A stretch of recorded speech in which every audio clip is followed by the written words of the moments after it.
Welcome everybody. Today we are going to be working on Seth's truck for a little bit. What I want to show you is, I know we've got away from it, but I really want to show you that you can do anything you want to your own car. You really can customize your own car. This is not a fiberglass hood. It's not painted yet, but you know, it's hard to paint cars. It's hard to paint your own car when you're painting there. Yeah. But this hood, man, these guys have got a lot. They took a '74 Roadrunner skin. They flattened it out. It hit a tree. I had taken the skin off, hung it on a wall. They took it, flattened it out, put it on this hood. Man, I've done a beautiful job. Now, for the body style after this, you can buy a fiberglass Roadrunner hood, which we didn't know about that. That didn't exist at the time. Yeah. But you still can't get one for this truck. We pretty much invented this. Really. Yeah. So, but the thing is, So we will be collecting our royalties. right. But we didn't film the process. Right. Today, yeah, but we have the proof, right? Today we're going to be doing. Hold on a second. Yep, you're way up in the air now, aren't you? Today. Okay. We're going to do something kind of cool, and you're going to see it here first.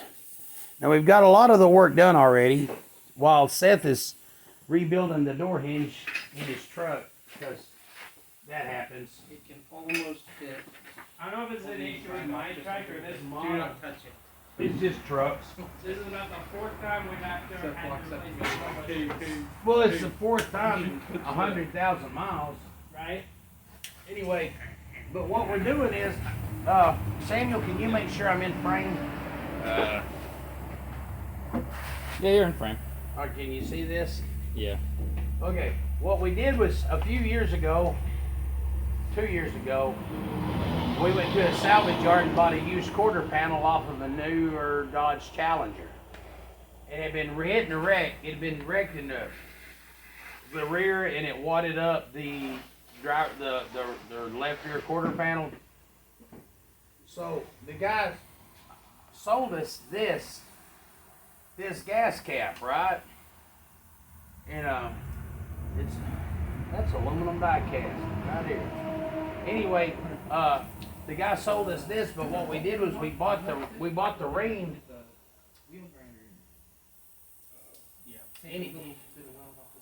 Anyway, we got this piece out of the quarter panel, and we got the metal with it. Now, what I did was, so you didn't have to watch all of that, I trimmed the inside of this ring out. We remounted The tube to the gas tank. the tube to the gas, yeah, so that don't flop. But now, if you will notice, I've got it marked. That sets inside of there. It took some trimming, but check that out. Yeah, that fits really nice. How's that look on camera? I can't really tell. Hold on. I can't slide the phone Why do you need to slide the phone? so I can look at the gas cap. Oh, okay. You're shaking the camera. It looks good on camera. Does it look good? It's far away. I can bring it Okay, closer. Bring it closer. And people complain about earthquakes. I don't care. Okay. There we go. Can you see it? Is it in Yeah. frame? All right. So you see this? So while Seth is putting in door bushings, we're going to stick this in right quick. But see here, then you just flip it open. There's access to your gas cap, and I think that's going to look pretty good. I think it's gonna look good. Yeah. So, and plus, I'm going to be able to. I've done it where I'm going to be able to get my finger in here to unsnap The ring. the ring. In One case. ring to bind the One ball. ring to rule the ball. Right. No, we'll be able to get your finger up there and pop the ring out, and that way we can take it out to paint. Right. So I'm gonna put the. can you put that in the seat? Yeah, I'm gonna put this back real quick. No, you can leave it right there. Okay. Yeah, just back it up. Okay. I'm sorry, I apologize to everybody for all the shaking going on. Okay, there you go. Okay, now I've already got this I've got this trimmed where it fits right inside the lip, right there. I've got it marked with a Sharpie so that I can line these dots up. And so we're fixing to start welding. Now, I know what you're saying. You're welding by the gas cap. Yes, I am.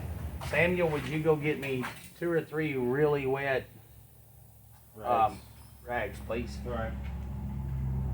And then, Are we able to weld on camera? yeah, you weld it. Yeah, it's not gonna break the lens or anything, and also you can watch a video of someone welding, Yeah. and it doesn't hurt your eyes. Okay, Paul. Yes. Now, for filler, you know how like we do cool stuff. Like I think this is gonna be pretty cool. Right. Let the people watch. It's gonna take about 15, 30 minutes. I'm gonna ask you a question. Okay. There's this gospel singer named Forrest something. Now, he makes a living singing about the Bible and Jesus. And last year he won some Dove Awards, and this year he made a deal saying that he doesn't like receiving glory singing songs about Jesus that were given to him by Jesus, right? Can you hand me the welding hood? Guess that makes sense. Yes. Okay. Well, anyway, if you heard that Jelly Roll, apparently he's lost a lot of weight. I mean, he's half the size he was, or a third the size he was. Now he's only jelly bun. Now he's croissant. Now he's raspberry croissant. Amazing. But anyway, It's gonna be jelly what? Bun. yeah. But anyway, apparently he's come back to his roots in his walk with God, and he's been doing primarily gospel music.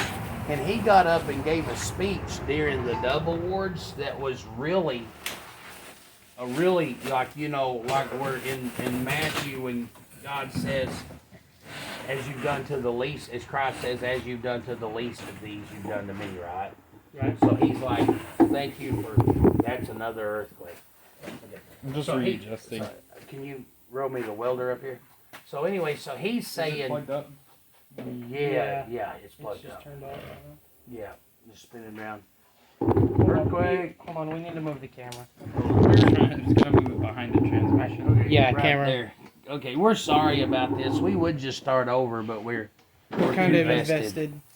Yeah, we're too vested. That Oh, should hey, be close enough. That's probably. good. That'll work. Hand me the shades. I'd rather use the shades right now. Oh, Yep. For the purpose of For the purpose of welding. filming. Well, no, because I just look good in shades. right. Don't wear them biking. Don't wear them biking. Don't wear them Viking. All right. You guys know what I Would you meant. flip the switch on the back of the welder? Yes, I will. So anyway, what I hate, and this is what I hate. What I hate is, you know, with your walk with God, you can preach unity all you want, right?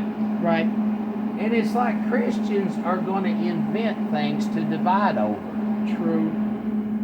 You know, I mean, it's like this thing with Jelly Roll. Okay, I happen to know I'm going to have trouble getting my hand in here. I'm gonna go ahead and get a wet wash rag for you. Just. No, he got me some. I just need the water hose. Oh, okay. But anyway, so now there's this conflict between this gospel singer named Forrest something, right? Right. And Jelly Roll. You know, and it's like I almost feel like that black dude they beat up in LA, you know, and he was like, why can't we all just get along? Right. Why can't Christians quit looking for stuff to argue about? Right. I'm gonna make a little bit of noise with the cutoff wheel. Hey, is that a thick wheel? Alright. Because it's like there's not enough in the world going on besides Christianity. We've gotta. Well, no, here's the deal. We know that the answer for everybody's problems is Jesus, right? Right.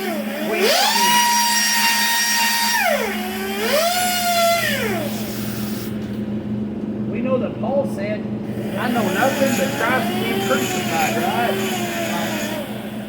But man, Christians are going to find things. Oh, what's that talking? Alright, here we go. Waiting on that stool over there? Where the impact on?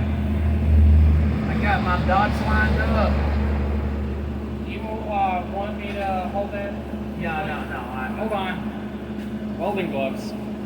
No, I'm fine. I got the reason I don't want welding gloves is because I'm using my fingertips to feel. I need the air hose. Oh, They're on I think well, the back tire. air hose is Close on your the eyes. back tire.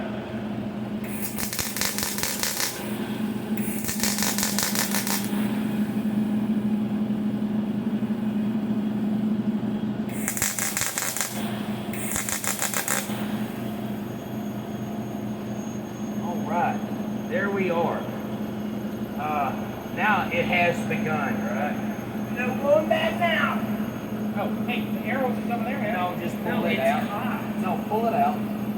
Pull. And take it to the other side of the truck. Okay. Samuel, I need a flat tip screwdriver. Okay, I'm excited about this. I think this. Yeah, I'll go for it. Well, hold on. I think I got this corner just a little too high. I don't want the gas cap to be cockeyed going down, There you are. I don't want to snap it on. Samuel, step behind me. Okay. I'm going to set this right here. Excuse me, Ken. Yep, see how it's just a little bit high in the back? Yeah. This is why I spot welded it. That way I can, hand me your cutoff wheel right quick.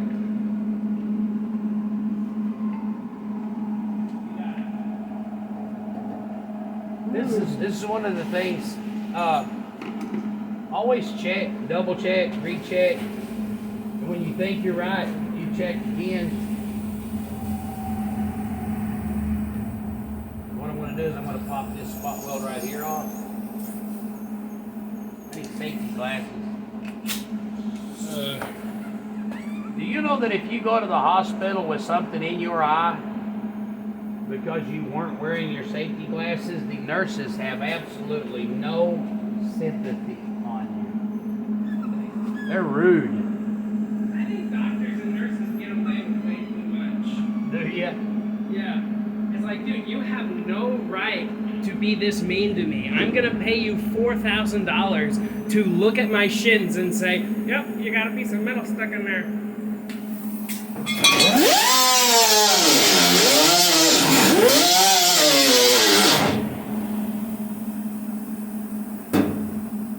All right. There. Now I'm lined up better. Let's take this. Wow, those are not my welding glasses. No. No. Uh-oh. I did that Purpose, right? on purpose.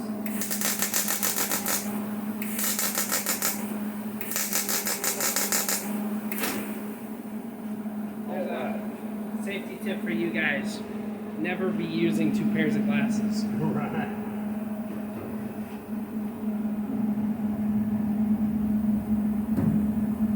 There, how's that look? That looks nice. That looks nice. That looks beautiful. You want to see it? Check it out. Here, step over there. Step over there. Is it still too high in the back? Because once I start putting 5 and 6 and 7 welds on it, it's gonna. It's pretty much gonna stay there. Yeah. What do you think? Is it still?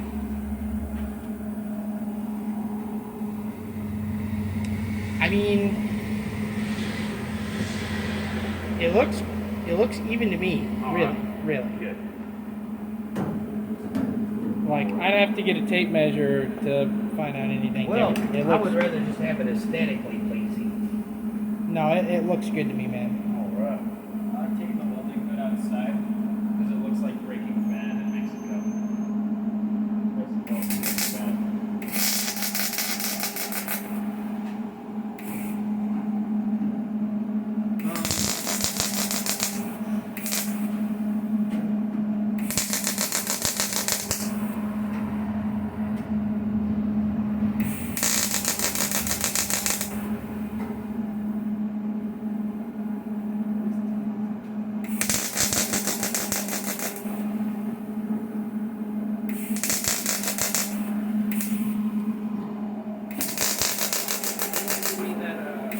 I don't know why that's popping. Hey, you didn't turn Do we that have up. the I air think it might be gun? the wire speed. No, I'm gonna turn it up just a little bit.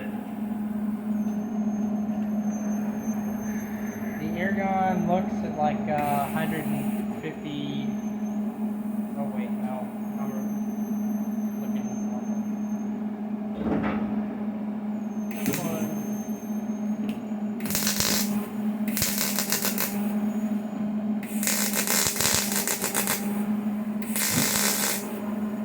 There. Arrows around. Grab the arrows and just bring it over here.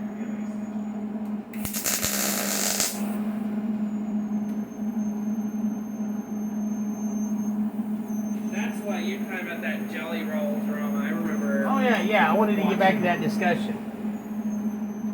Yeah, I remember seeing that, like, some video, some, Christian YouTuber was talking about the situation, and it was the funniest opening to a video I think I've seen in a while, because he was, like, showing some performance where they had used rain machines to make it look like they were singing in the I middle tried of to a finish storm. watching that this morning. Yeah. Yeah. It's like, I don't like it when people say, you prude. Because prude is short for prudent, which is a good quality. Right?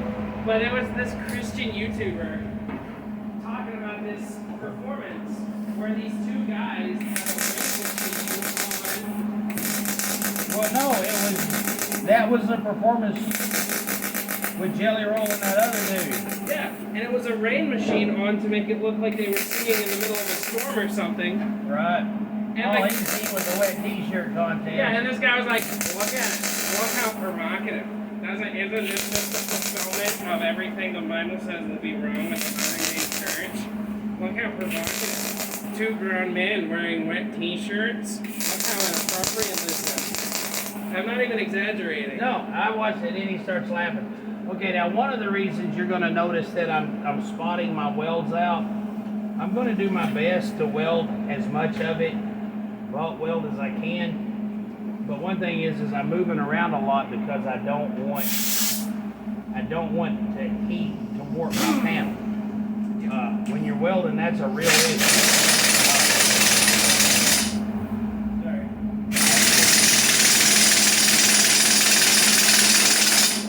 But heat can warp the panel. That's a real issue. So you got to be careful not to overheat your panel.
good buzz. That was a good buzz. Ha ha ha. What else happened? Okay, here's my thing though. But about that whole Jelly Roll versus that Forrest whatever guy, right? No, honestly, serious conversation. My thing is I don't think it was worth arguing about. You know? So if it's not worth arguing about, why couldn't Jelly Roll just shut the heck up? Right. Right. If that dude doesn't want to go to the Dove Awards, okay. And like where Jelly Roll gave that beautiful speech about the least of these and all great. You know, great, right? Right. But if somebody disagrees, man, if somebody disagrees with you and it's not a salvation issue, It is okay to leave well enough alone. it is. He didn't have to like, well, you taking the money. Well, yeah, it's a job. Yeah, people need money to live. Big You know, shocker. and as much as I'm not a big advocate for the Christian music industry, man, there's hundreds of thousands of people that get paid because of the Christian music industry. Right. Yeah. They have a job. You know. All right, I'm going to put a couple more welds on this, and then we're going to grind that smooth. And we're going to grind that smooth. And I'm going to put some fiberglass on it. All right. So just lift up the back. I want to make sure I got the right glasses on.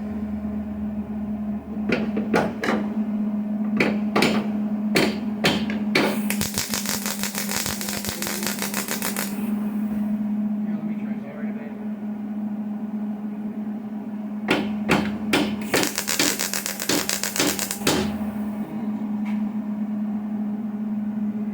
Turn that wire speed down just a little bit. Okay. He's got it. That's better.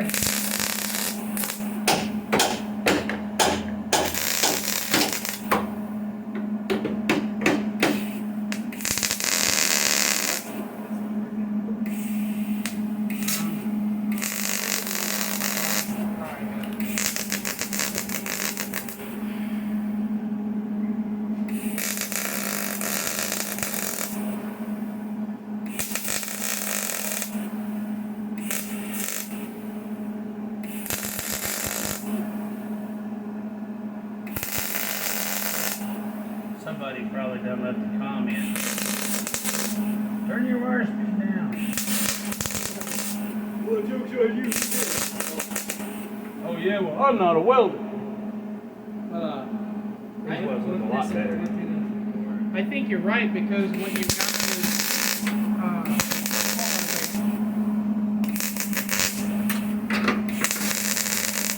a second.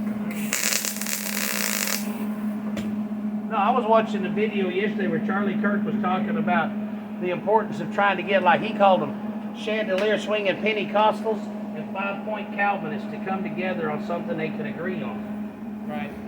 You know, and my thing is people, and this is what breaks my heart because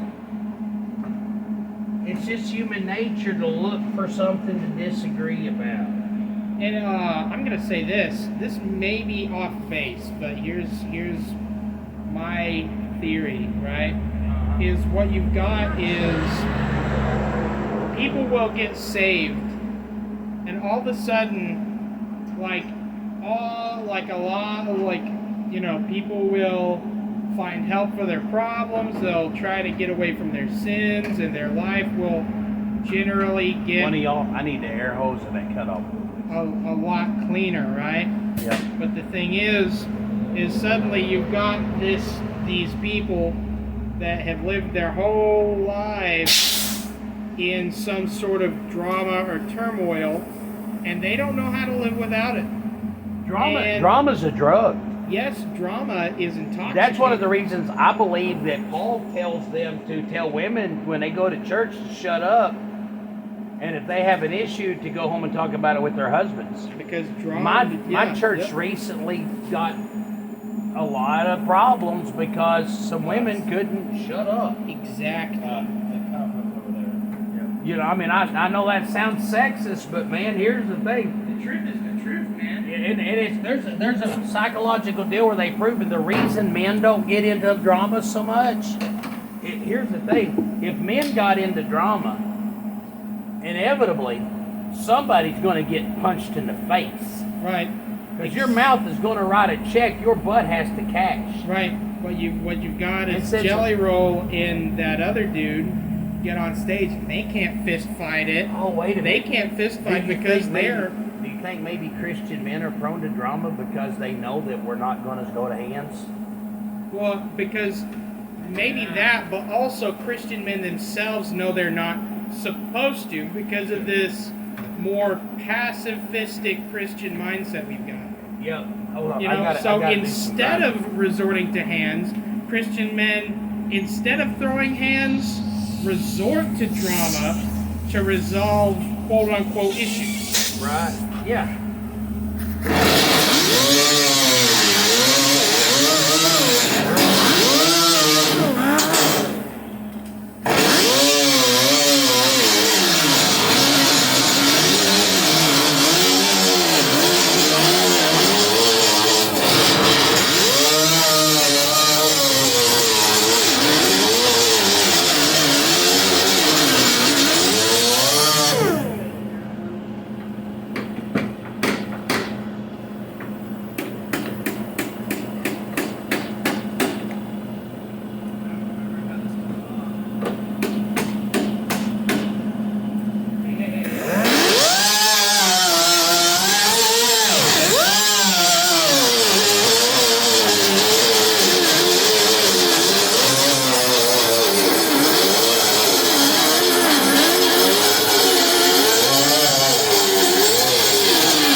Alright, I want to put a couple more wells in there. Yeah, want to say, if you're still with us, feel free to fast forward to the end because now that I've got a memory card, I'm going to be able to film the whole process. Right? And we can't do the whole fast forward thing editing yet.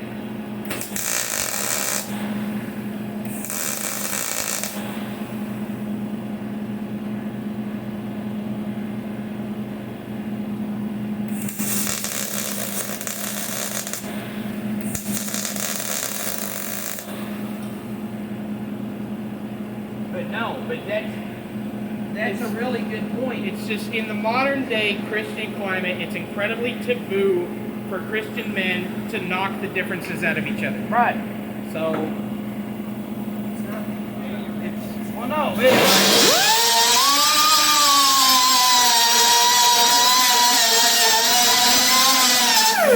you remember that one debate with Charlie Kirk where that guy showed up and said, the Holy Spirit told me to come here and fist fight you?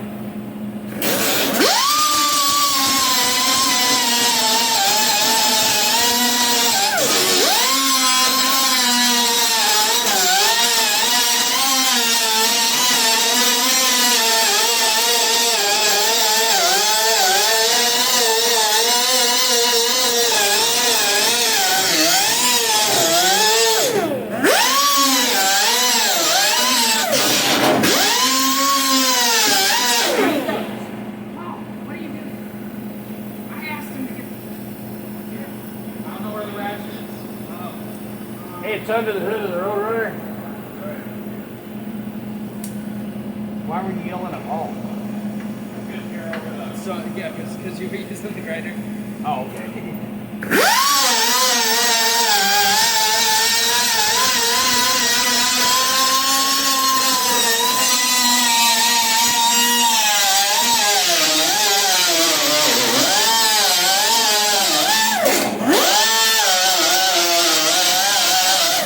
Oh, hey. Off the wall. I want to tell you something else. Whenever you're using a cutoff wheel, Always use the cutoff wheel that's designed. These cutoff wheels are how thick? This cutoff wheel is 3/8 of an inch thick. This is for cutting tops off wheels. The thin ones, do not ever use a thin cutoff wheel. Ever use a thin cutoff wheel to do what I'm doing. Yeah. I did it one time. I learned the lesson the hard way. I went pop, and I looked. My cutoff wheel was gone, but I had a big one. I had a huge one. It was like a 6-inch one. And it was gone, and I thought, crap, it broke. And all of a sudden, I looked down, and I see this black thing sticking out of my leg, and I pulled like 5 3/4 inches of that thing. It was down in my calf muscle. I had to go get stitches. Yeah, so don't. Always make sure you use the right tool.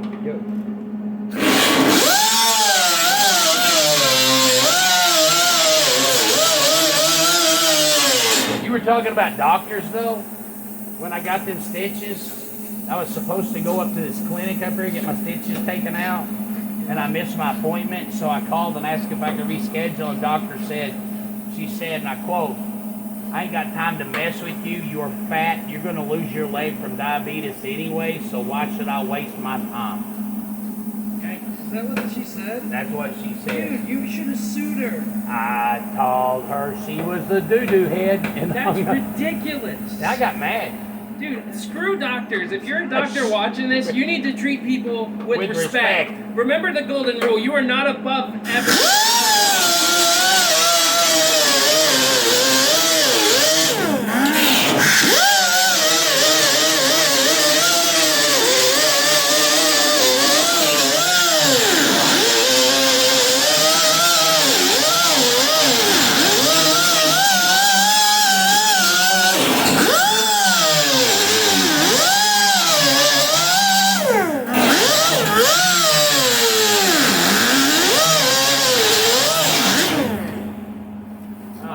It's like everyone's universal experience with doctors is that they're too mean and they just don't care about other people. Dude, it's like there must be like a bunch of doctors sitting around like, why does everybody on earth think we're in the wrong? Everyone else is. We went to college.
Should have also been a video on how to change door bushes.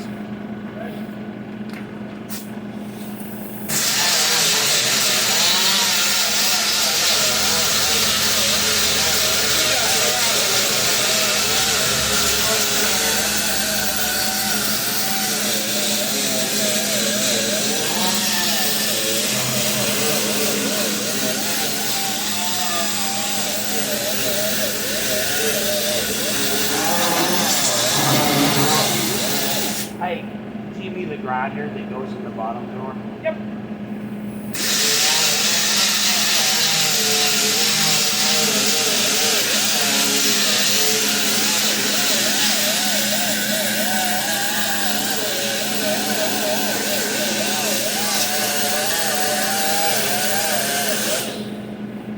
Okay, we did a really good job of not warping anything.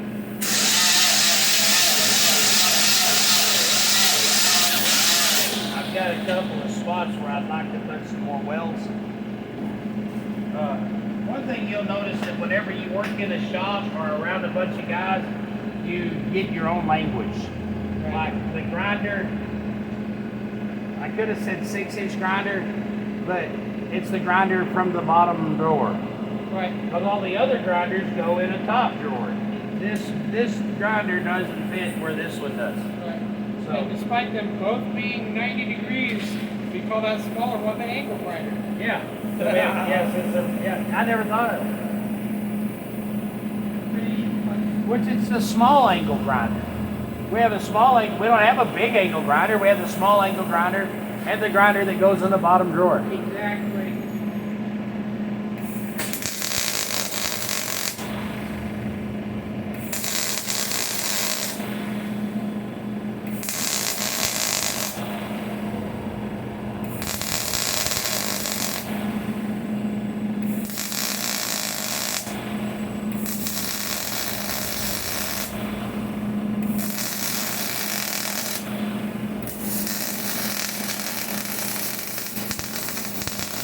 But no, earlier, I think you were kind of onto something when you were talking about that dude that went up to Charlie Kirk and, you know. Well, no, that guy was an idiot. Right. I mean, really. And here's the thing. But real men don't resort to violence unless they have to. Right. It's not a means to settle anything. If you and I disagree about a political candidate, we're not going to prove who's right by getting in a fist fight. Exactly. But, no, you're exactly right. But the thing is what we've got is a Christian culture that so abhors physical violence that, you know, and if you're like a Christian man, you're expected to never do it no matter what, almost. Yep. Oh no, I'll go one up you, man. And so I'm just gonna be honest, as a man, that must feel incredibly stifling, you know, to essentially. No, I've had people say and do horrible things to me because they know my faith in God prohibits me from stomping them a new one. Right. We had that conversation yesterday where I finally did snap one day on a guy. Yeah. And all it did was come back to haunt me because it was like, yeah, he calls himself a Christian, you know. And I'm thinking, you know, somebody will push your buttons and push your buttons and push your buttons until you finally react. And then after you react, then they want to go around telling everybody how you're not a Christian because you choked them out or folded them up, smashed the air out of their lungs, you know. Right. After probably like months of just being a jerk. being a jerk, you know. And the thing is, so violence never solves anything unless it has to. Right. Violence never solves. I like that. Violence never solves anything until it has to. It really is the Did you find the bushing kit? Now, dude, some of these 96, 94, 5, and 6 Dodges had a very specific bushing that I might not have. You might have to get a ride to town with me, brother. Or drive it up there with the door off.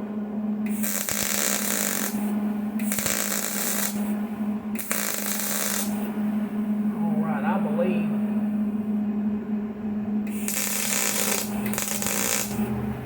I've welded that enough that we can put some glass on it, you know what I'm saying? Shout. Let me go start getting this stuff together.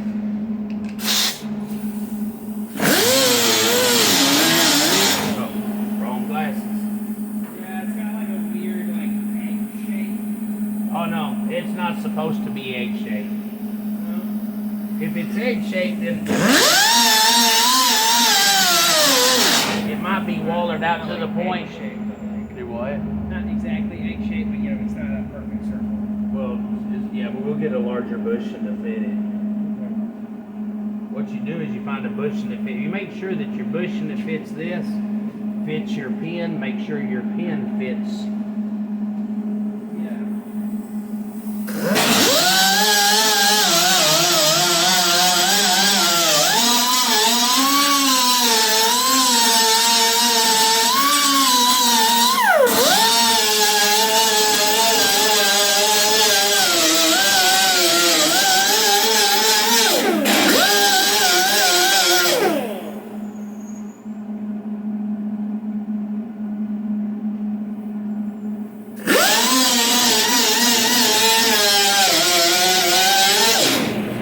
I don't like those gray glasses.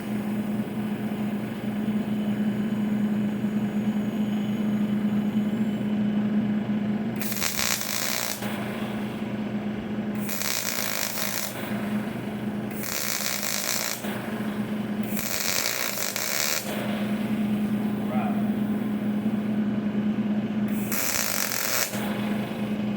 Now you watch those videos.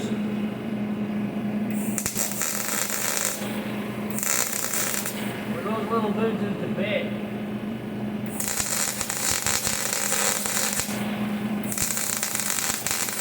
You just weld a perfect little thing up there, and then they grind it. And it just looks back. I'm not that good of a welder.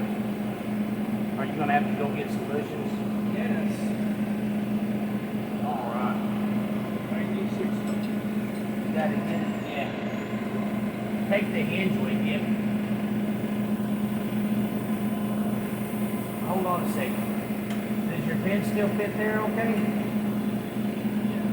Bring me your pin and bring me the hinges you have. The bushings you have.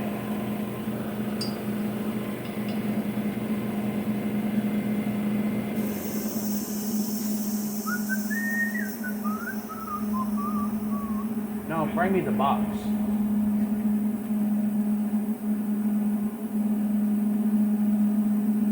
This pin is beveled, so you're going to have two different bushings to fit it, right? Okay.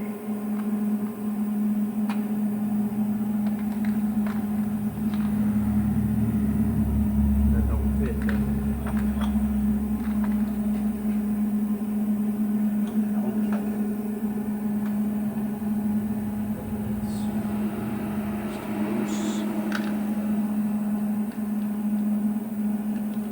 Does that not go on there?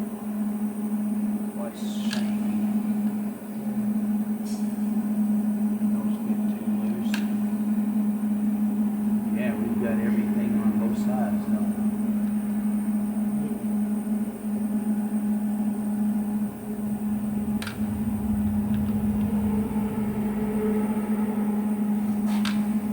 we? Yeah, you'll just have to get Samuel around it.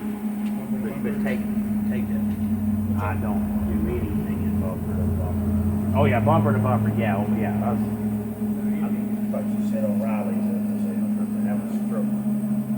That's where we got our last set. Yep.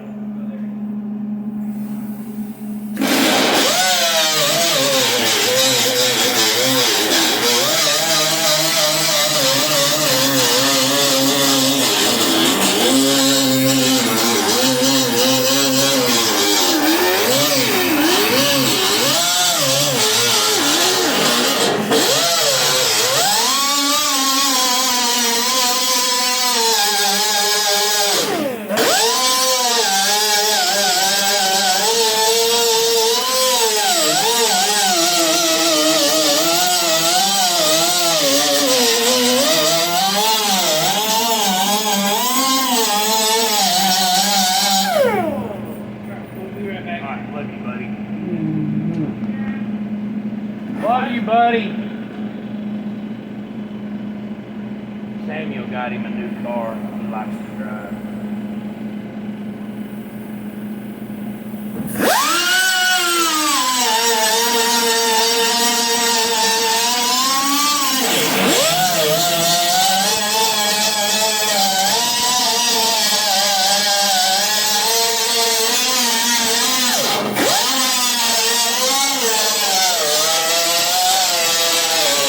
Nice. I like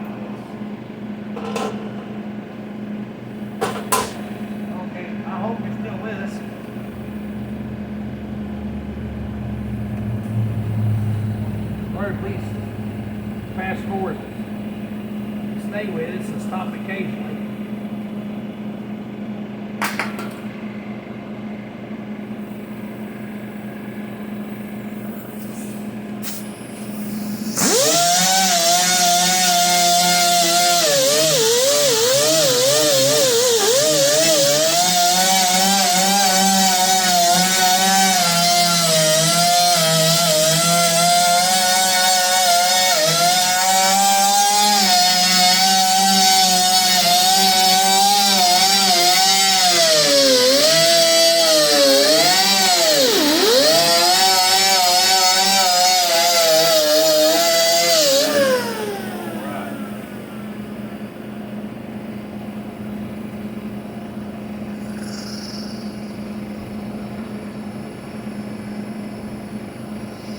Open the door, reach in, take the cap off, and that's going to work.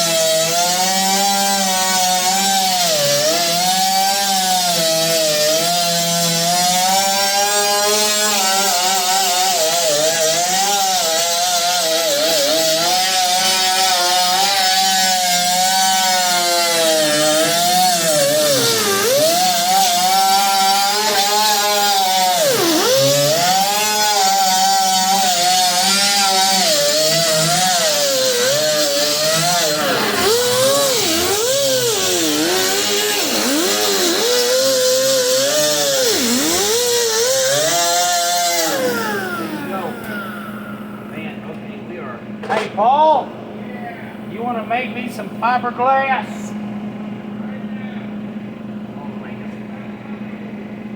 You don't got to make a whole lot. Man, that is really. I mean, look at that. Look at that. You'll be able to just open this, reach in there, take the cap off. That's going to be like one of, man. I got some more stuff I want to do on this bed. I'm going to put some louvers in the back, kind of like a Hemi Charger, the late model Chargers have. But look at that. We're gonna stick with this till we prime it. All I'm going to do is with this fiberglass, I'm going to put the fiberglass on and.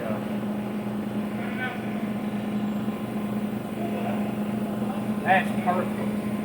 I'm gonna, wait a minute, I touched it with my fingers. So I'm gonna, yeah, you can go ahead and put the hardener in and start mixing it up.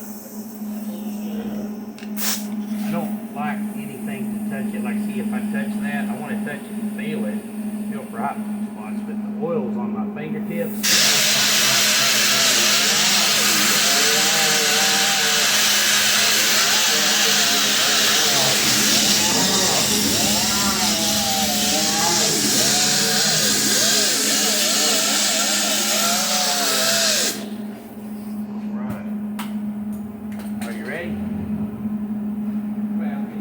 You can bring it here. I'll do it. Yeah, turn the chair around. Let's talk.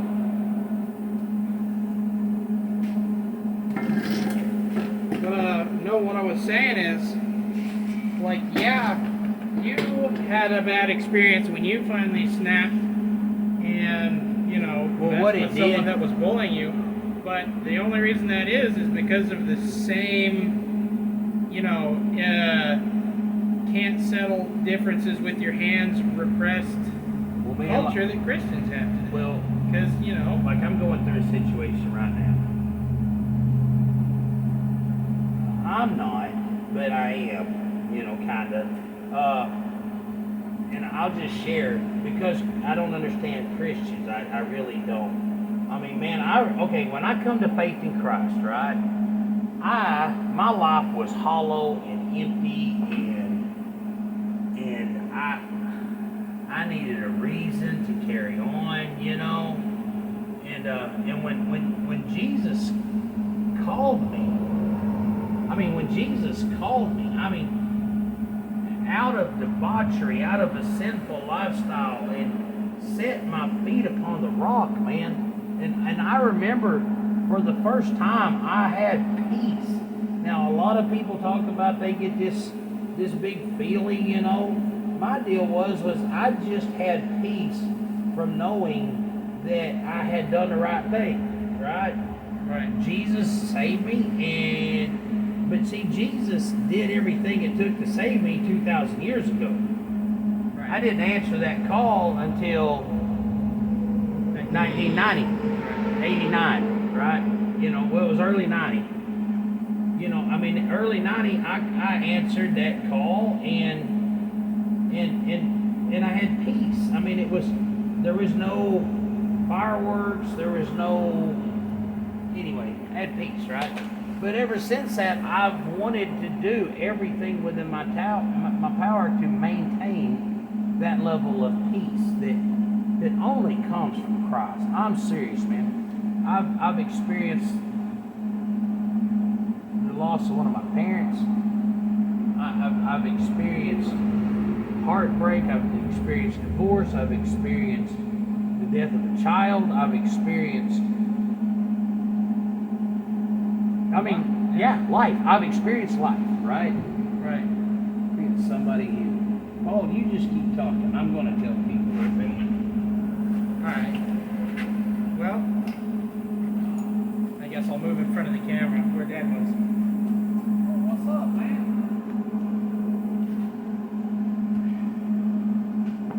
But, you know, and keep in mind, I'm not advocating that anyone go around just, you know, punching anyone they disagree with. I'm just trying to have a serious discussion about the way things are currently done, you know? It's almost like,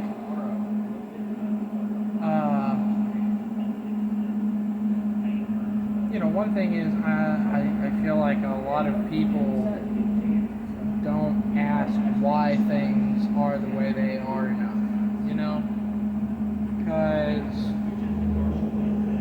so many people grow up in a certain way without really questioning why it is that way. You know, people don't, a lot of times people don't,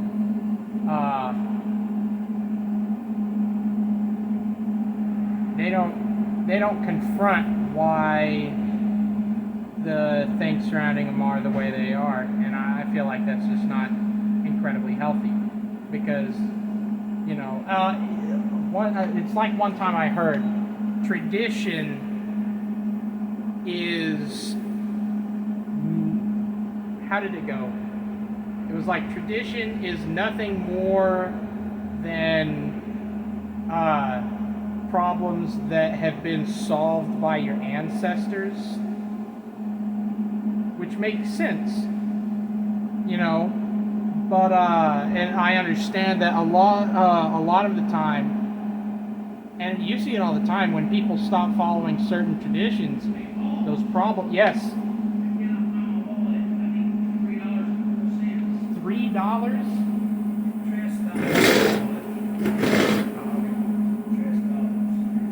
But it's a lot of times when people stop following traditions, those same problems that have always been dealt with start creeping back up, you know. Well, you got $3. I don't know.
anyway, we've got that taken care of.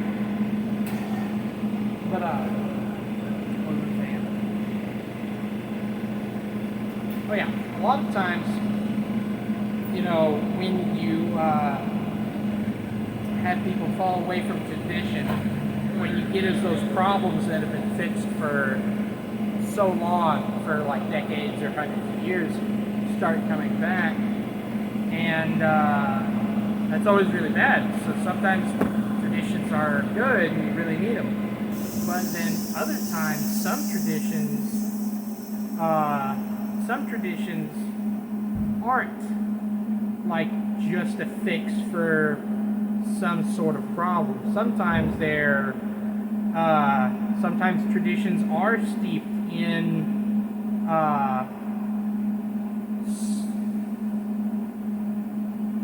how do I put it? Sometimes societal norms beget traditions that become the new societal norms, which beget their own traditions. You know, so it's like, yes, a lot of times traditions are a way to solve problems, but not always. You know, there's always the but what about? There's always the exception, you know, kind of like, you know, obviously violence is bad. I feel like most people can agree on this, unless you need to do it. There's always the caveat. Violence is bad. Even if you have to do it, that doesn't make it good. It makes it necessary. Right. It makes it necessary. I'll look real quick. Yeah, because that goes back to the whole. And I'm not trying to. It's like if that one dude in Jelly Roll got into it, right? Right. Well, that one dude being a contemporary Christian singer, and Jelly Roll being an ex-convict, I think we know which direction that fight would go. Yeah. But they're not going to. They're not going to get in a fight. What they're going to do is, and this is one of the things, They're gonna get on stage and start slandering each other. start throwing jabs at each other, making Christianity look like a joke. Right. And it does. When two Christians argue over non-important things, it just makes the house of God look divided. Right. If that Forrest dude doesn't want, okay, and here's the thing. Okay, the Nobel Peace Prize used to be a highly coveted prize, right? A thing of great importance. A thing of great importance. Until one year they gave it to Obama for being black. Right. As soon as Obama got it for being black, it meant nothing anymore. To a lot of people. To me. Well, yeah. And I was like, one day you'll have like people that have gotten it and be all like, oh, dedicated my whole life to changing the world. to changing the world, and this dude shows up and got it because he's black. Yeah, it's almost like, you know, I ran the marathon just to find this other dude, you know, Got off at the finish line out of a bus. Yeah. And so, one thing I was talking about Can you give me some thinner on this, please? Yeah. One thing I was talking to the camera about, I'll be right back. And bring me an 80 grit D8. What? 80 grit D8. Okay.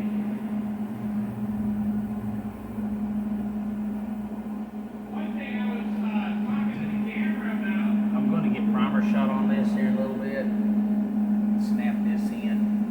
The truck's probably not going to get painted for another year, but it is going to have a cool gas cap on it. Right. But is how. Is that thinner on that? No.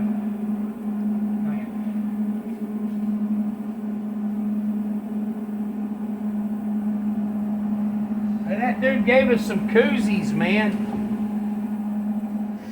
That's cool. Yeah, I put my Red Bull in one.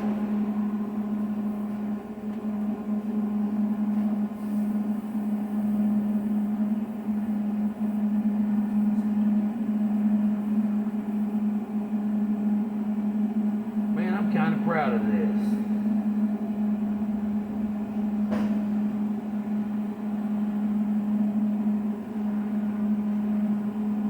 If you would, hand me that.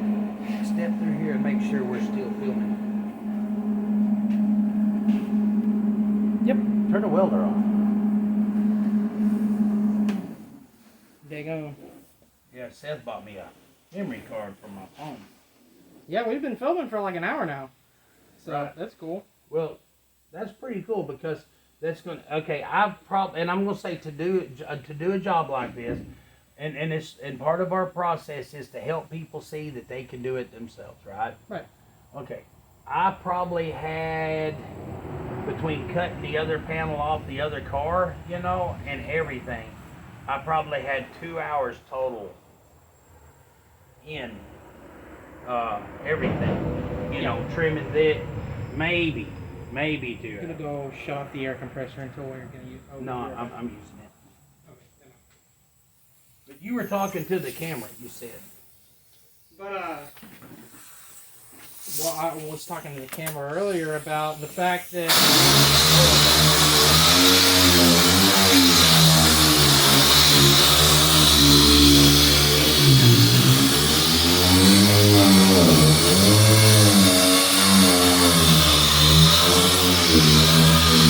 Okay, I'm quiet now. For a second. Give me just a second, okay? I want to knock.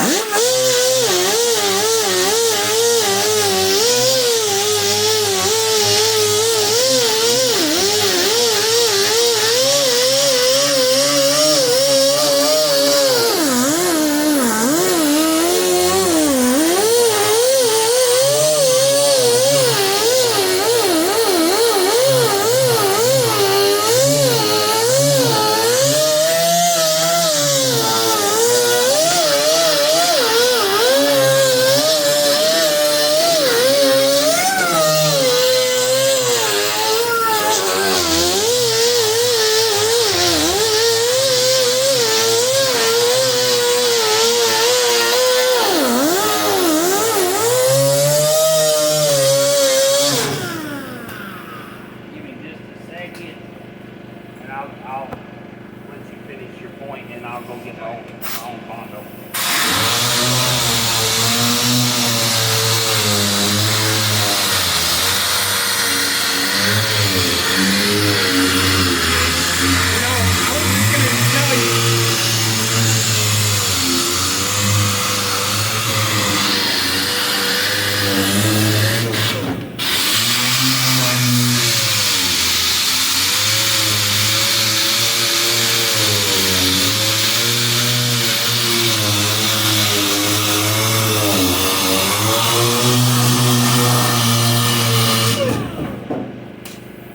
What was that? My glasses.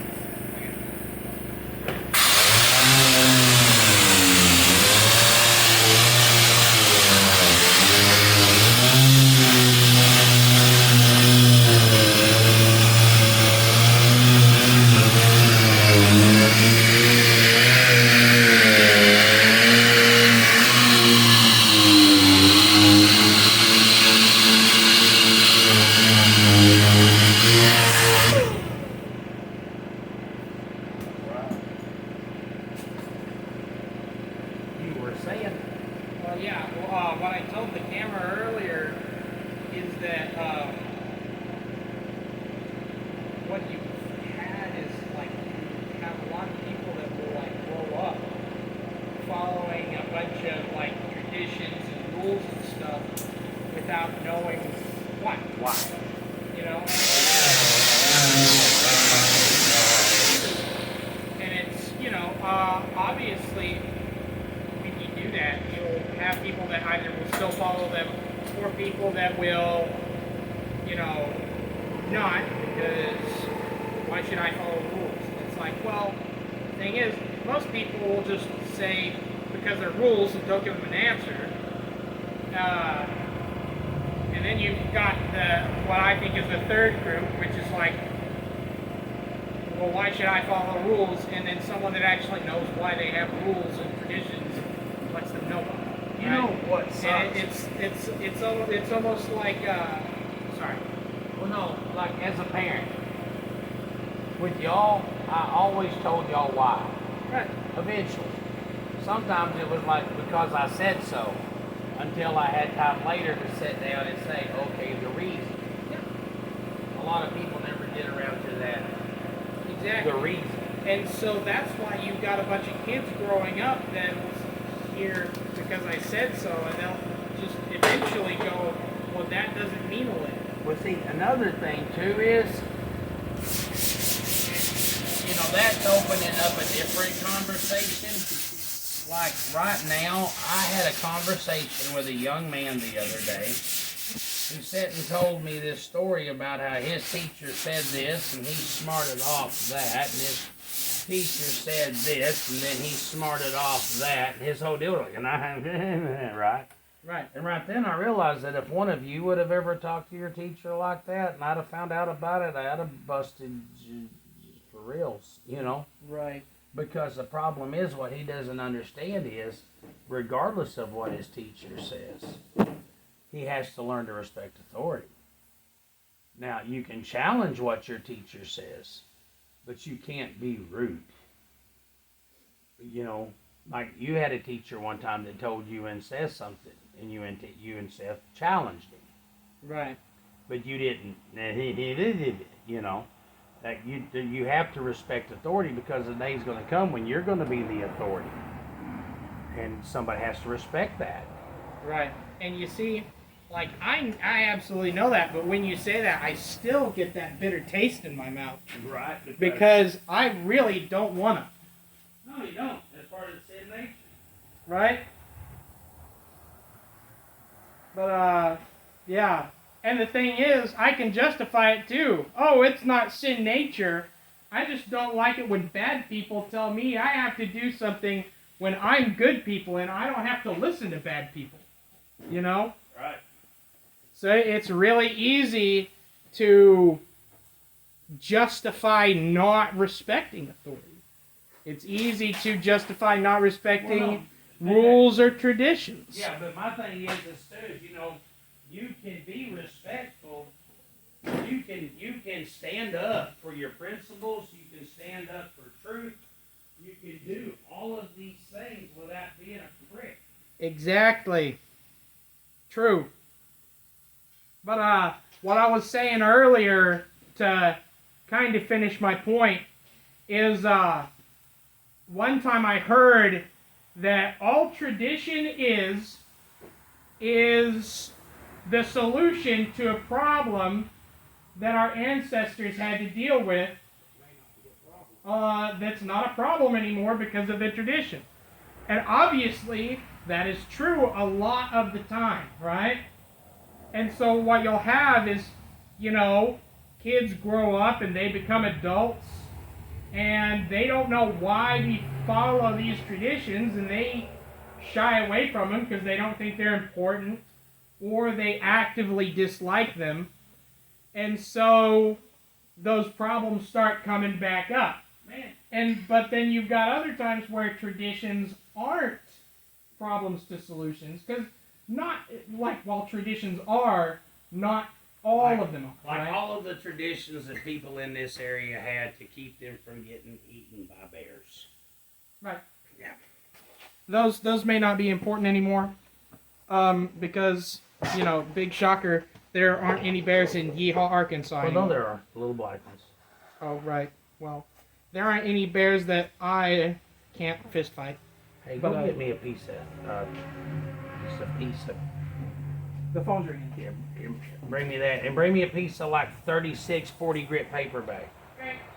But I'm going to get back into this too, as I believe one of the things, there's been a meltdown with the respect of authority.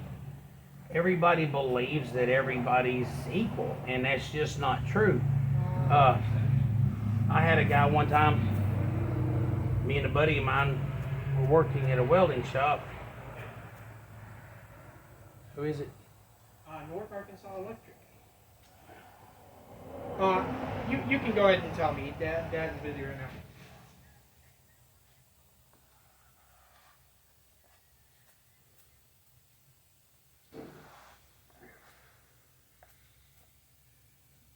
But with everybody thinking that everybody's on the same playing ground, me and a guy one time had had a business, and my friend had a business, and I was at his business because he was helping me fix a car for my customer. Okay, I'll And let him know. and then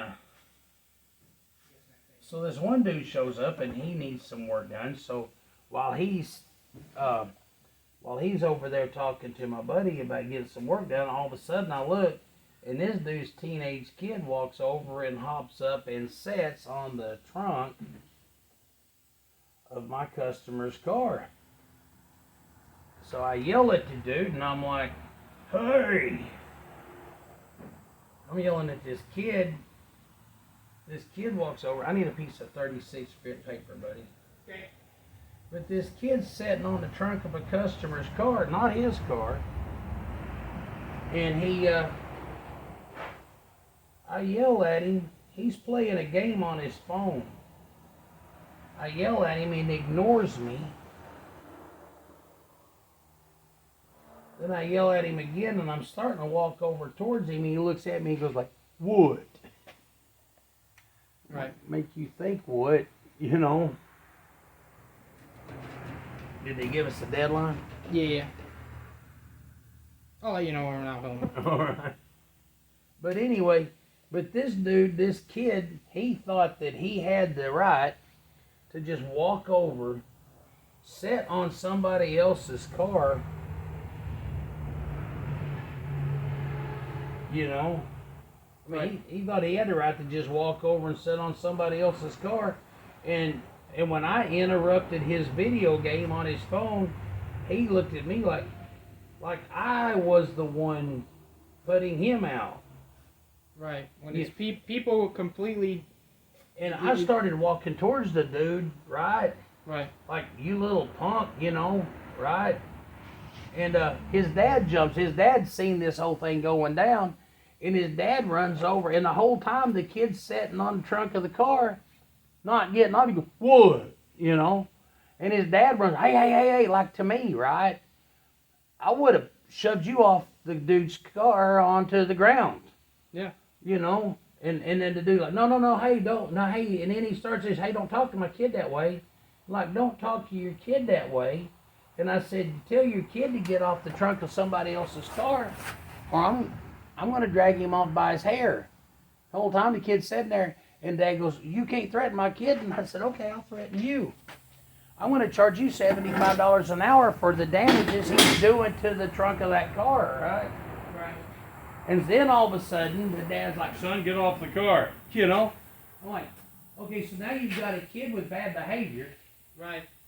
does not respect anybody's authority over him at all, and it is because his dad, apparently, to the best of my knowledge, doesn't hold the kid accountable for him.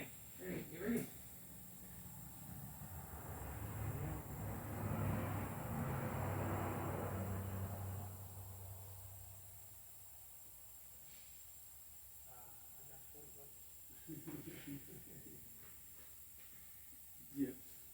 We should probably call Seth and Samuel here in a second. Oh yeah, they'll be back in a minute. Well, yeah, if they've got enough, they could just stop and do it. I don't know if they do. You want to go ahead and call them? Yeah. Yep. And I know this video is dragging out, but that's the part of, I want to show you how simple it is. And it's kind of weird because when you watch shows where they build their own car, where they build cars, they do a lot of commercial breaks and a lot of cutting and a lot of editing. I want to show you in real time what it takes to do something pretty custom. Now I would like to ask that you not put a Challenger gas cap in the side of your Dodge truck, because that's kind of our idea. But I do want you to see how simple it is to do something pretty cool. This is pretty close to dry. What I'm going to do is like I said, I'm going to Yeah, I'm going to prime this in a minute. Well, I'm going to sand this down first. I can still feel it's pretty rubbery. If I tried to sand it right now, it would break off. But anyway, I know that we diverted because that's how conversations go. But it does kind of break my heart, and I understand too. The one guy, Forrest, whatever, he's been a gospel singer for a while, and his walk with God is getting to the point where he realizes the trophies and accolades of man mean less than a pat on the back. Won't even get you a cup of coffee. And as Jelly Roll dude, I guess his walk with God, his journey back to his faith, is relatively a new thing, I guess. And so I understand Jelly Roll, whatever his real name is, not being as mature and having a difference of opinion. But here's one of the things, the lost art. If you have a different opinion than someone, if you have a difference of opinion with someone, that doesn't mean you need to air that stuff out. It doesn't mean you need to fight about it. You know,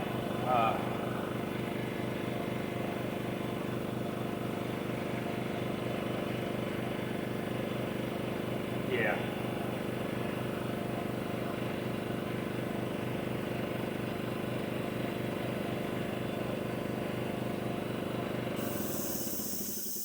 So now it's the boring part of just sitting and watching. I'm going to go ahead and go get me some sandpaper block. I'll be right back.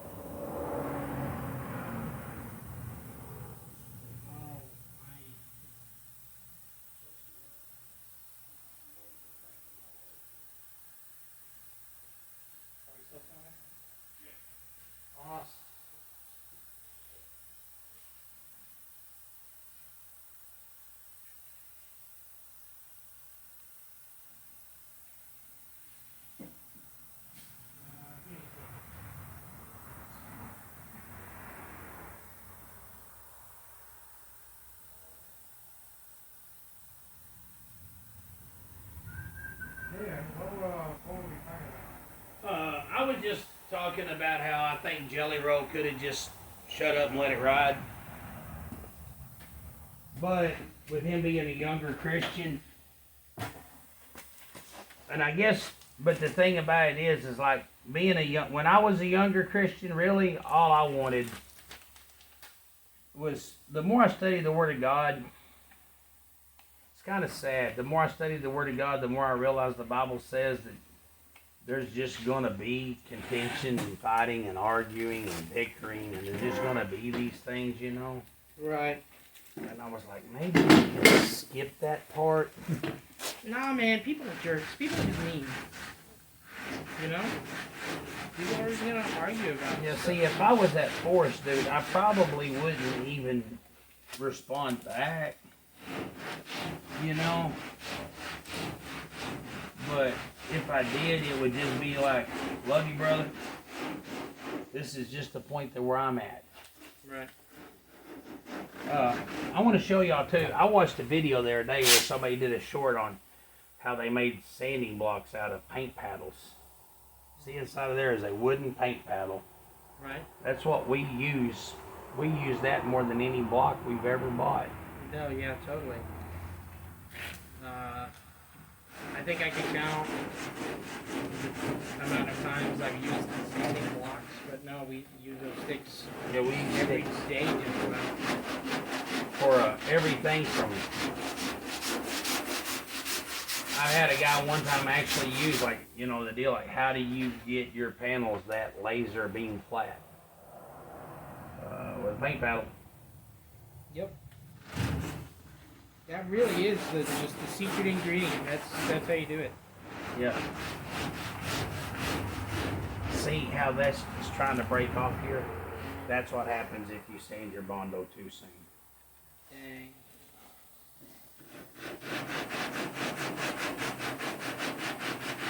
Happens. But it's just one of the, kind of back to what I was talking about, is a lot of times what you'll have is people that want to, you know, obviously there is got to be some sort of medium ground, but you've got people that like they ask why these traditions exist, and then they'll get the answer of like, well, they just do, and then it's like, well, that doesn't mean anything to someone that's heard that their whole life. You know, if you don't teach your kids why you do things, then doing them doesn't mean anything to them. You know what I'm saying? Right.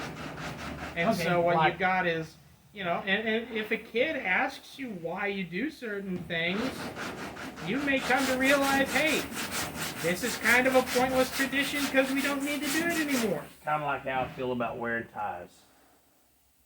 Okay. Nobody's ever been able to explain to me why we wear ties. Well, you got to wear a tie. I ain't wearing no tie. Yeah. I don't like them. They make me feel claustrophobic. No. And then I was in a business one time where man, it was kind of like if you were the dude there without a tie, you were the odd duck out, you know? Right.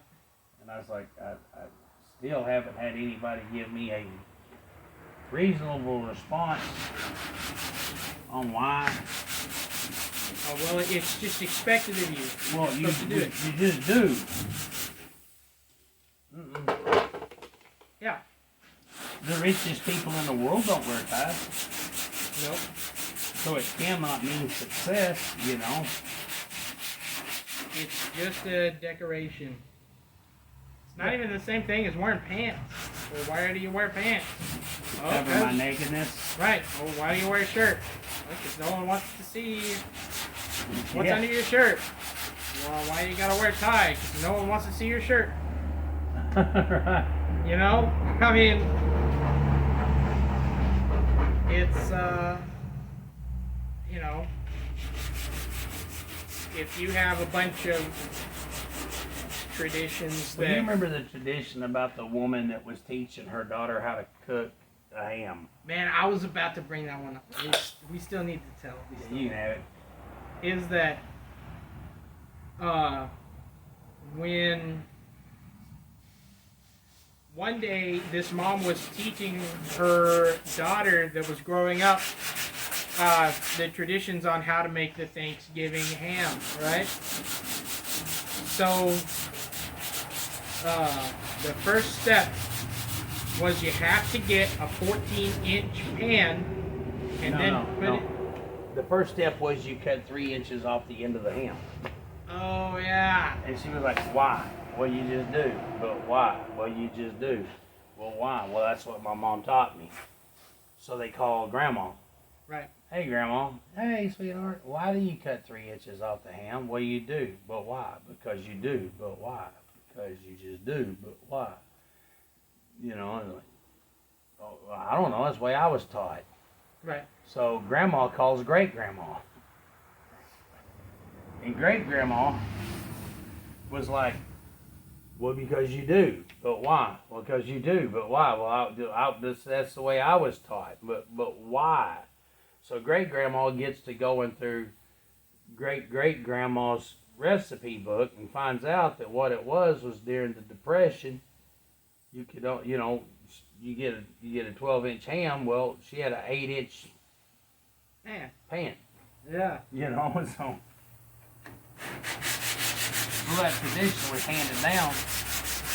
because of a very Because somebody had an 8-inch pan right. 100 some odd years ago. It's like some traditions are just like that. And the thing is, some kids are going to grow up wanting to know why they have to do what they're supposed to. Right. You know? That's one of the reasons with y'all, though. I always tried to explain this is why we do what we do. Right. I might not have always got that straight across, but I also always tried to teach y'all how to think for yourselves, but at the same time, like every other parent, tried to convince you to think just like me. Right. And you've always taught me, hey, you may not like authority, but here's the deal. I'm using my authority to do everything in my power to make sure that you're safe and you're taken care of, and someday that's going to be on you, and you probably don't want your kids acting like a bunch of hellions. Right. So I don't want you acting like one. And it's like, well, obviously that makes sense, but you've got Isn't it weird? You've got though? parents that won't take their time out of their day to teach kids that stuff. Oh yeah. Oh, I got unfriended one time, man. I made a video that went viral, and man, I got friend requests from people all over the world, right? And I was young enough and dumb enough that I accepted most of them. Right. Well, this one dude had a video he posted on Facebook about how to skin a gar. And buddy, I was really interested in watching it, right? But the sound quality with the recording made it sound like he was mumbling. Oh. So you had to turn the volume up to hear what he was saying. But in the meantime, there's this toddler kid walking around, still in diapers, but looked like a 5-year-old. Right. And every once in a while, he'd stop and just scream, this ear-piercing scream at the top of his lungs. Now, you couldn't hear what the guy was saying, but boy, you could hear that kid scream, right? Right. I mean, I couldn't. So finally, I'm like, I confused it. I didn't realize it was somebody that was on Facebook that, I just felt like YouTube, right? Right. People comment and never gets responded to. Man, I responded. I said, man, I'd like to watch a video where someone needs to bust that kid's butt and teach it not to do that. I got attacked by that kid's mom, that dude's wife. Right. She was sending me messages. How dare you, how dare you, and how dare you, and if you lived 150 miles closer, I'd come to your house.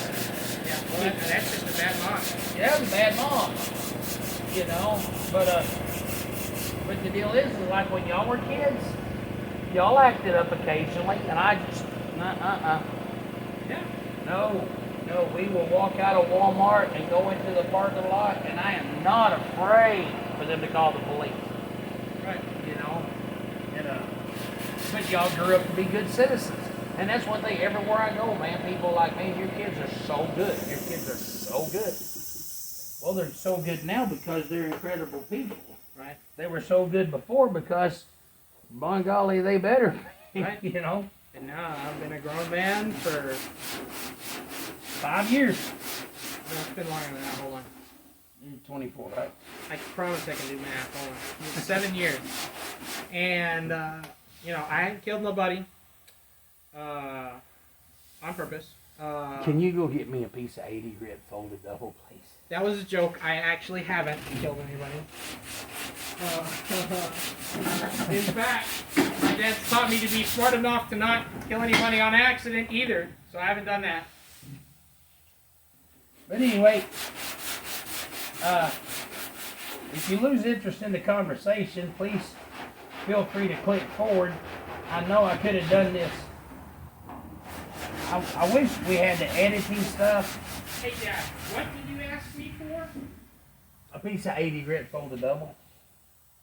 Like DA thing? Yeah, DA 80 grit. Alright.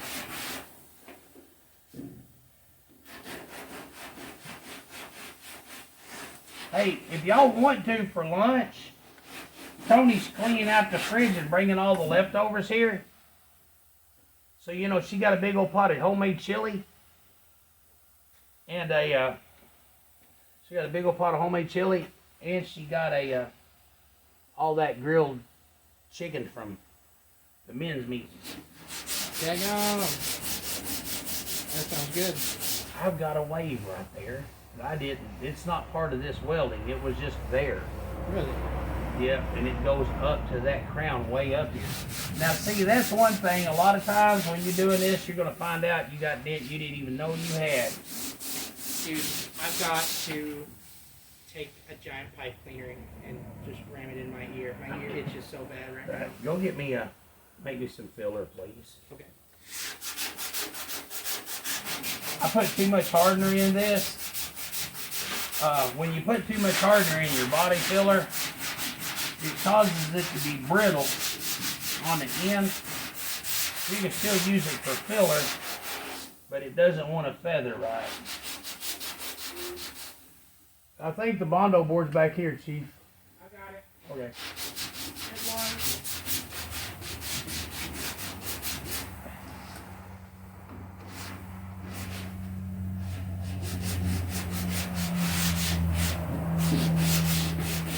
Now, I don't ever use my fingers on anything that's final,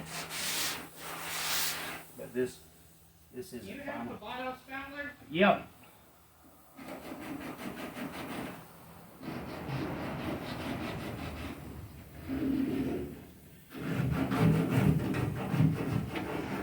Is that enough? Yep. Amazing. Yeah, that'll be good.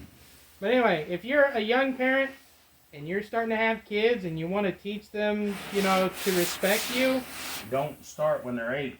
well, yes, but also don't respect them. Don't Don't Don't them that you're equals. what? I thought you was don't respect. You was a don't. Yeah, I used the wrong word. I thought you were gonna say something different. Like, okay, you cannot teach your children that you and your children are equals. Right. You're equals in the sight of God, but I'm the parent. You're charged with them. Yeah. I'm in charge. As far as me and you are concerned, and it's like with y'all, it was like right now, y'all are grown men, right? Right. We meet on an even playing field right now, right? Right. But no, you still like my dad. Me and my dad do a lot of things together. I respect my dad a lot, right? Right. But we're not equals. He's still my dad. He says stuff I don't agree with. I'm going to respect. I'm just still that authority will always be there. Of course, that's the relationship that I have with my dad. Yeah. A lot of dads don't really command that kind of respect. You know, with me and you, yeah, we just meet on even terms. Right. Obviously, I'll still always see you as my dad. You know, but you know, there are a lot of people that probably don't think that way. But what I was saying is, if you want to teach your kids to respect authority, it's not the same thing as teaching them to fear authority or be afraid of it. You have to teach your kids why rules matter. You know, you have to teach your kids why. Yeah. I mean, really, yeah. Because the I thing said so is not a real reason. Yeah, fear and respect are not the same thing. You know, like we just have to put it out there. You know, like if you have to, if you are trying to teach your kids and they don't know why things are so important, then it's not going to be important to them when they grow up. And they're just going to play along until they get autonomy. Well, that's like me and Shane were talking today, and a lot of it is like, okay, and I know this is a crude analogy, but it works for me. But it's like the very first time when you were a kid in school, right? Okay. And you watched your teacher mix, or your parents might have done this, but the first time you watched yellow and blue get mixed together and it turned into green. It was like magic, right? Right. It was a miraculous thing that happened, and you couldn't put it into words other than look. Right. Well, there's a lot of lessons in life that are like that. Right. You learn a lot of lessons in life because you've experienced them. You just have trouble putting them into words. And a lot of times when your kids are like, but why, but why, but why, but why? And you're trying to make life and death, you're trying to make life decisions, right? Right. But you got this kid over there that's got the experience of a guppy. Yeah. And they think, well, I want to question everything you say. And you just want to slap them and say, mind me. Right. But you can't. Because your children are constantly learning. Yeah. So so here's the deal. And I've got a lesson, and I hope somebody still listens to this. But I've got a thing that I use with my kids, and they can quote it, and it goes, to learn from your mistakes Is genius. is smart, but to learn from somebody else's mistakes Is genius. pure genius.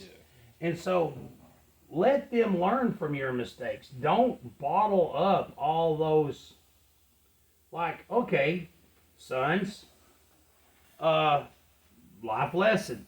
You know, if you get a girl pregnant, okay, sex is fun, but it makes babies, right?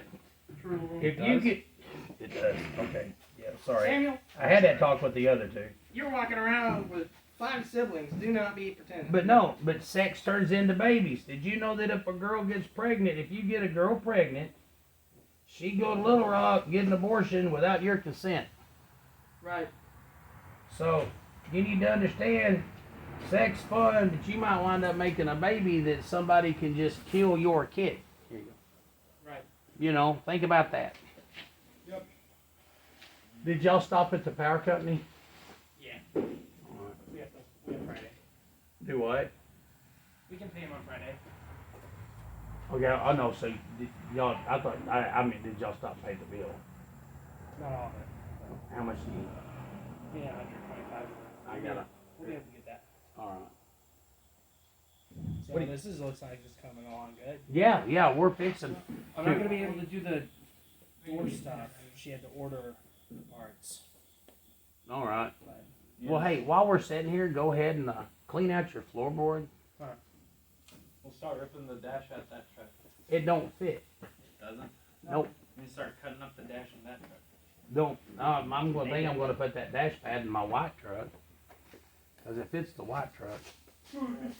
All right. So this turned into a video primarily about just putting in the custom deal, right? Well, it's turned into over an hour, but you're looking at an hour of, hey, I tell you what you can have if you want it. What's that? You can go, you ain't got nowhere to mount it though, do you? That stereo? Get that stereo that's right over there and put in here. What? We listened to it, the one that's got your CD in it. No, I'm saying will it hook up? Oh no, we have to rewire it. No, we get this in, we're gonna push this out and pull that. Hold on, somebody needs to call Sam and see if he got that. Oh hey, we wanna ask y'all to join us. We're gonna be filming, we're gonna do a 2-day, maybe 2.5 day paint job on a 71 Ford Trino 500.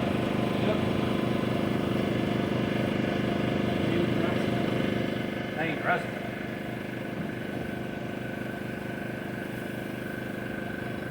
I never understand people that don't name their cars. Man, the original car, I'm not joking, man. The original Rusty, we went out and looked at it yesterday. Who was that? 'Cause that's me and you. That was me.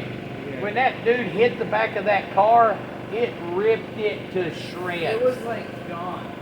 It was like ramming into like if you took a menacing, dipped it in liquid hydrogen and hit it with a hammer. Like irreparable damage. Yeah, that car was so rusted out, nothing was holding anything together. I'm surprised it was still there. Yeah, matter of 'Cause that fact, rust was there when it got crashed. yeah, matter of fact, that car getting wrecked was probably the best thing. It was probably a good thing. It probably saved someone's life. The best thing to happen onto the highway in Arkansas. You need a dinner rag. Dinner rag. They say if you wipe this, hey, take that rag right there.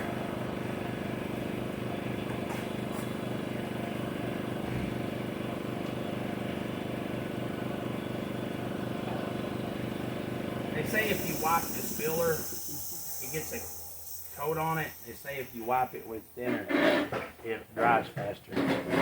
I'm kind of rushing this for video purposes. Well, the thing is, with Oh, it that just- SD card, I can just take that SD card home later and edit the footage. You can do the fast forward deal. But we had a pretty good discussion, so. Yeah, I would keep in the discussions. Well, yeah, but if you do the whole part, You know what we should do? Put in the description to just watch it in like 2x speed or something. Right. That way they can hear the discussion and it's not. I'll just put fast forward through the boring parts. Right. Put timestamps. This is when it starts. This is when it's done. It's just the start of the video and the end of the video. Oh, hey, can you take this DA and put a piece of 180 wherever the DA is? Do you see the DA? I had the DA. Yeah. And put a piece of 180 on it. 180.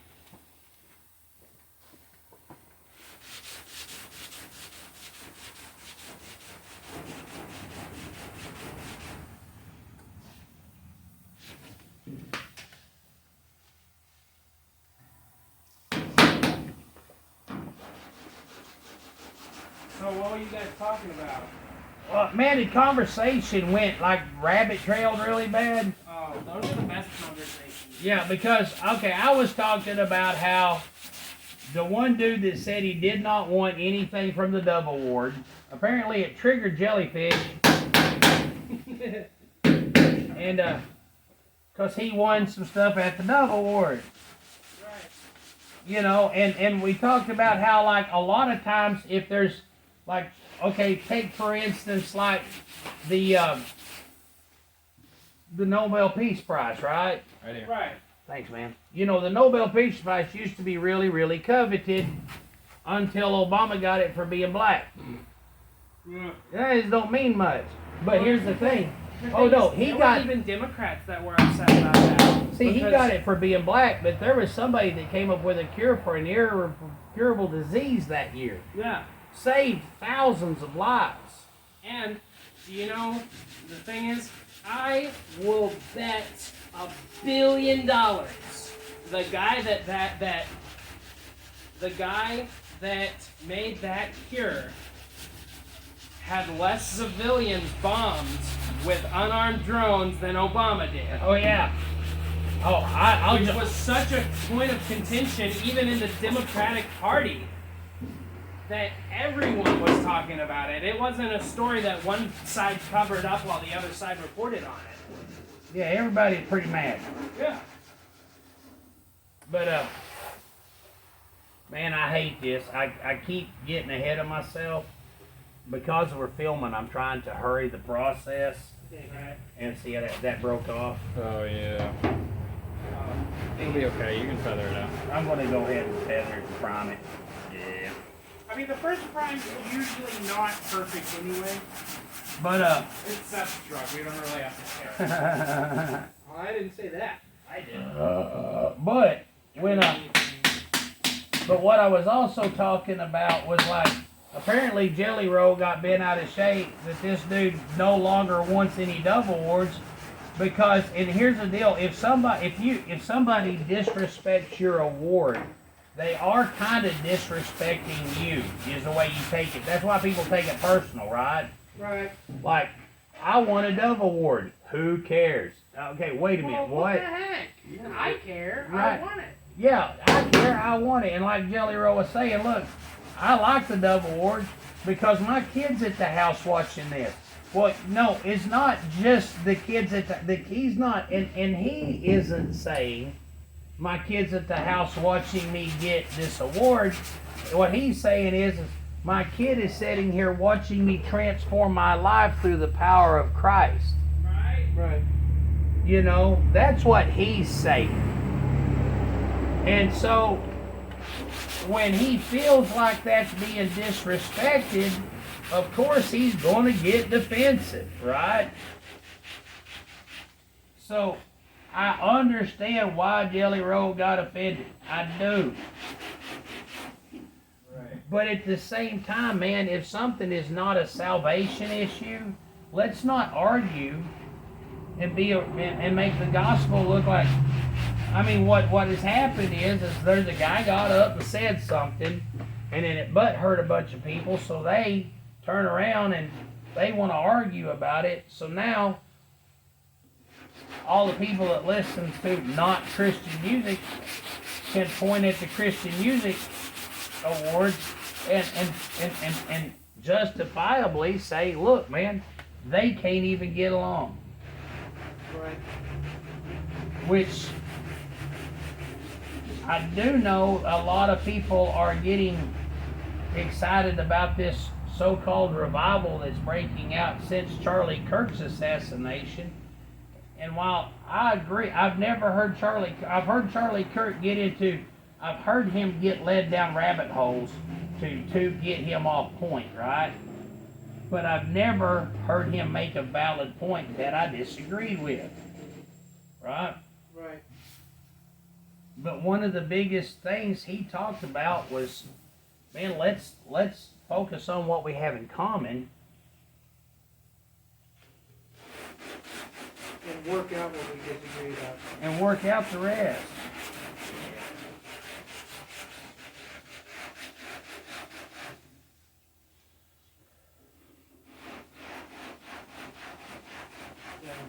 All right, what I'm doing here is I'm trying to smooth this out. Normally, I would have put this filler on and come back a half hour later. You see how it's breaking off on the edges? Chipping off. That's because I got in too big of a hurry because time restraints. Right. One thing. Sorry. No, go ahead. Yeah. Well, no, it's like a thing about the Jelly Roll situation is, I think a lot of it comes down to a bit of ego. Because if you have someone else, like one of your peers, say that he doesn't feel comfortable with an award ceremony, obviously it's not ego when you continue to attend and accept awards from the organization anyway. That's just you not taking the same path that they took, right? But if you're going to come up against their stance and be like, oh, they're wrong and there's nothing wrong with. But that's not what he did. You talking about that Forrest guy? Yeah. Yeah, he just said, I don't want that. No, but that's what I'm saying.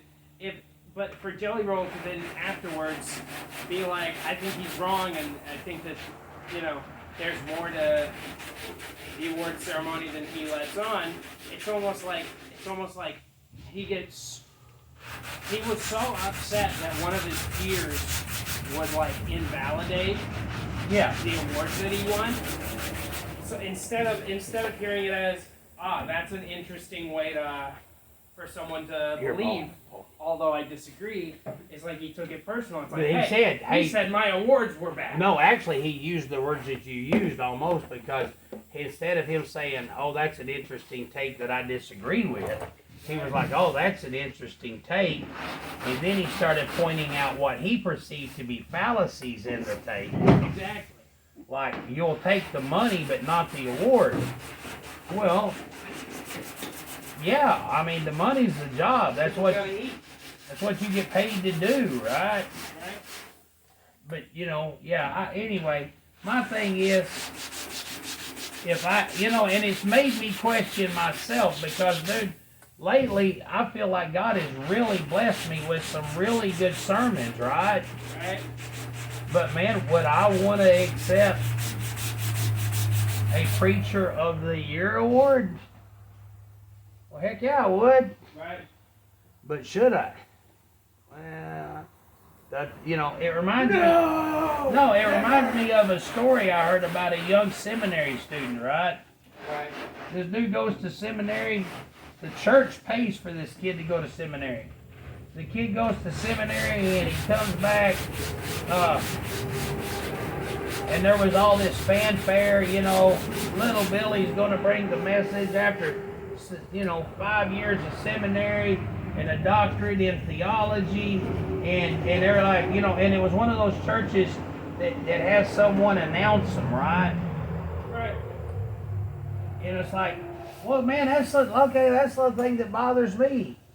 When we go to church camp, the speakers that get up, have somebody that gets up front and announces, you know, this guy is awesome and great, and, you know, and you're so lucky to hear him preach, and, you know, and all the time I'm thinking, man, do you really need fanfare to speak at church camp, you know? But they get it, you know. And you know, but in that story, that kid gets up in front of the whole church, you know, with there's da da da da da da, you know, and he comes down. Well, the first thing he does is he reads the wrong scripture passage. He loses his bookmarks. He stumbles over his points, you know, and everything goes terribly wrong, right? Right. And then as he goes to get off stage, humbled, an old preacher walked up and said, if you would have walked up there with the same humility you come down with, you might have come down with the same sense of fulfillment you walked up with. Right? You know, and I thought, man, that's pretty good analogy, but at the same time, do you ever want to walk up or down from behind the pulpit thinking that you've really done something, you know?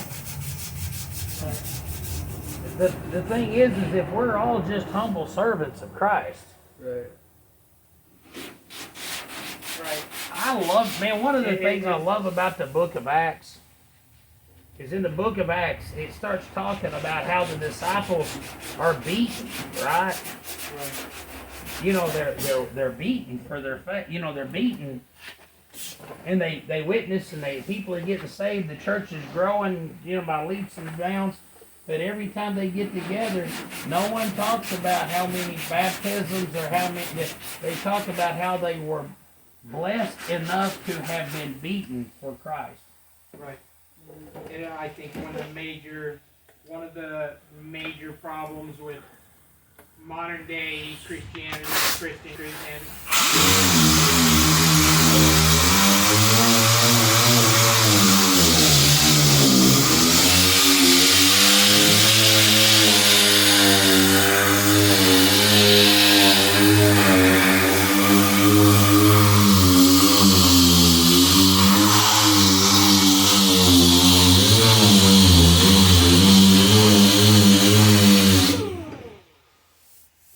All right.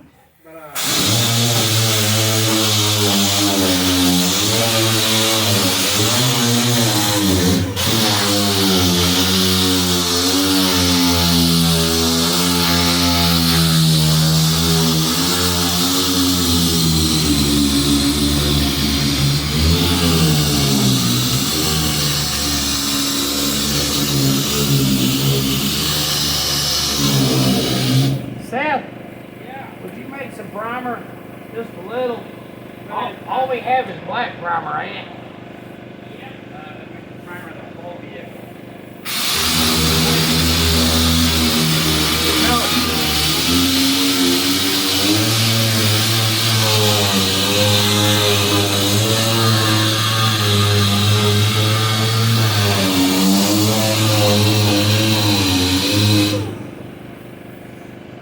An air blower? It's like one of the major problems with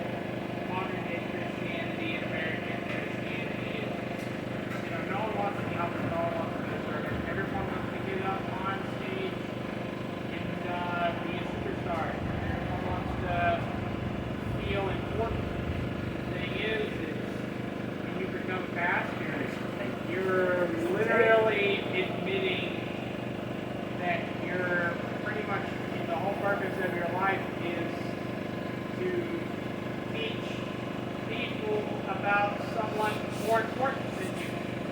You know?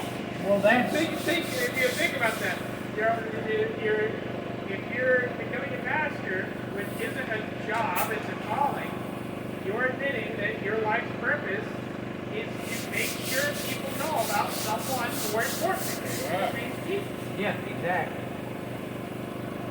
So, you know, I don't appreciate the modern day self-importance pastors impose on us.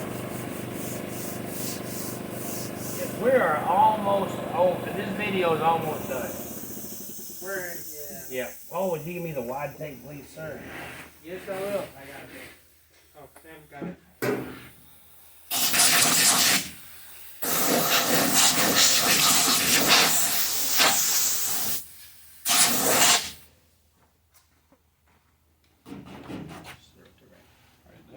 Yeah. All right. Anyway, thank you for joining us. We hope. It's kind of funny. We do occasionally have people that listen to our whole conversations. Because I've noticed a couple times when we have our whole conversation, sometimes we get a nasty comment and we lose a subscriber. Yeah. Well, maybe at that point, all the people who do listen to the whole conversation are gone, aren't they? Well, Because they left nasty comments and left. right. I'm sure. But we do have some friends that just listen, and like we got Here's the thing. I know. we got some friends that watch all of our content. Right. I know Hello, our friends. videos may not be the easiest to just raw dog and